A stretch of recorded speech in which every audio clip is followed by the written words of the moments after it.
এই সময় কি কারেন্ট যায়?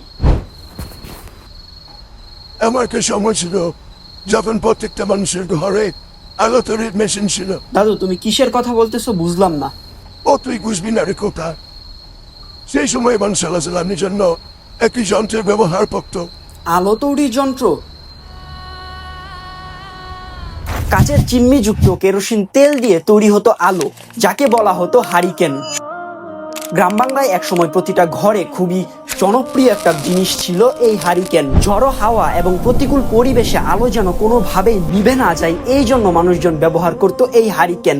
গ্রামের মানুষজন একসময় ব্যবহার করত প্রদীপ বা মোমবাতি, কিন্তু প্রদীপ বা মোমবাতি ঝড়ো হাওয়ার কারণে সবসময় নিভে যেত, কিন্তু এই হারিকেন ঝড়ো হাওয়া বা প্রতিকূল পরিবেশেও ব্যবহার করা যেত। গ্রাম বাংলায় এই হারিকেন অত্যন্ত জনপ্রিয় হলেও এই জিনিসটা কিন্তু বাংলাদেশে বা ভারতবর্ষে তৈরি হয়নি, এটা তৈরি হয়েছিল আমেরিকায়। এইচ আয়ান্স নামক একজন ব্যক্তি এই হারিকেন তৈরি করে। তিনি চাচ্ছিল এমন একটা ডিজাইন করতে, যে ডিজাইনের ফলে মোমবাতি বা প্রদীপ এত সহজে নিভে না যায়। উনি নকশা করলো এই হারিকেনের। 1877 সালে বাংলাদেশে প্রথমবার ঢাকাতে পৌরসভার আন্ডারে প্রতিটা রাস্তা আলোকৃত করা হয় এই হারিকেন দ্বারা, এবং তারপরে আস্তে আস্তে এটা গ্রাম অঞ্চলে ছড়িয়ে পড়ে এবং গ্রাম অঞ্চলের মানুষরা একমাত্র ভরসা হয়ে যায় এই হারিকেন।